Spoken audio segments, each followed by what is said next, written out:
મિત્રો કેમ છો? આશા રાખું છું કે તમે બધા સહકુશળ હશો. હું પણ સહકુશળ છું. આજે 10 જુલાઈ 2026નું કરંટ અફેર લઈને તમારા માટે હાજર થઈ ગયો છું.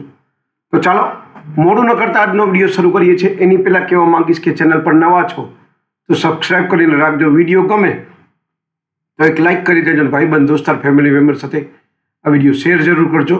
જે પણ લોકો ગવર્મેન્ટ એક્ઝામની તૈયારી કરે છે, કારણ કે દરરોજ લોંગ વિડીયોમાં કરંટ અફેર્સ અને શોર્ટ વિડીયોમાં જનરલ નોલેજ લઈ અને આવતો રહું છું અને તમને અપગ્રેડ કરતો રહું છું. તો ચાલો મોડું ન કરતા આજનો વિડીયો શરૂ કરીએ છીએ. 10 જુલાઈ 2026 કરંટ અફેરનો પહેલો પ્રશ્ન છે, હાલમાં જ ભારતના 98મા ગ્રાન્ડ માસ્ટર કોણ બન્યા? સાચો જવાબ છે અશ્વથ એસ. બીજો પ્રશ્ન છે, આંતરરાષ્ટ્રીય મુદ્રા કોષ ના મુખ્ય અર્થશાસ્ત્રી તરીકે કોની નિમણૂક થઈ છે?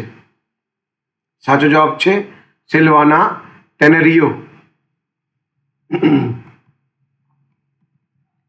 ત્રીજો પ્રશ્ન છે, 2025માં એફડીઆઈ પ્રવાહના મામલે ભારતનો ક્રમ કેટલો રહ્યો?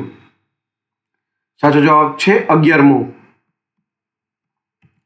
ચોથો પ્રશ્ન છે, હાલમાં જ દાક્ષાયણી યોજના ક્યાં શરૂ કરવામાં આવી છે? સાચો જવાબ છે કેરળ. પાંચમો પ્રશ્ન છે, આઈસીસી હોલ ઓફ ધ ફેમમાં સામેલ થનાર 12મા ભારતીય ક્રિકેટર કોણ બન્યા? સાચો જવાબ છે સૌરવ ગાંગુલી. છઠ્ઠો પ્રશ્ન છે, રાષ્ટ્રીય મત્સ્ય ખેડૂત દિવસ ક્યારે ઉજવવામાં આવે છે? સાચો જવાબ છે 10 જુલાઈના દિવસે. સાતમો પ્રશ્ન છે, ઉસ્તાદ બિસ્મિલ્લાહ ખાન યુવા પુરસ્કાર 2025થી કોને સન્માનિત કરવામાં આવ્યા? સાચો જવાબ છે આ રણછોડલાલજી ગોસ્વામી.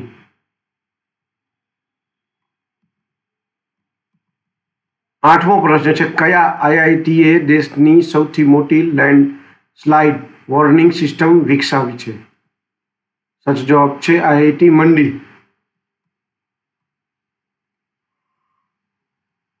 નવમો પ્રશ્ન છે, હાલમાં જ ભારતનું 6થું સંપૂર્ણ સાક્ષર રાજ્ય કયું બન્યું? સાચો જવાબ છે ઉત્તરાખંડ.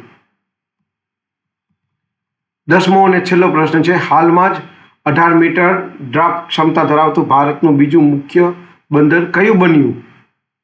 સાચો જવાબ છે કામરાજર બંદર.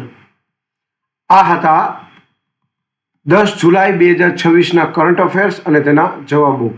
વિડીયો ગમ્યો હોય તો વિડીયોને એક લાઇક કરી દેજો. ચેનલ પર નવા છો તો સબસ્ક્રાઈબ કરીને રાખજો, કારણ કે દરરોજ લોંગ વિડીયોમાં કરંટ અફેર્સ અને શોર્ટ વિડીયોમાં જનરલ નોલેજ લઈ અને આવતો રહું છું અને તમને અપડેટ કરતો રહું છું.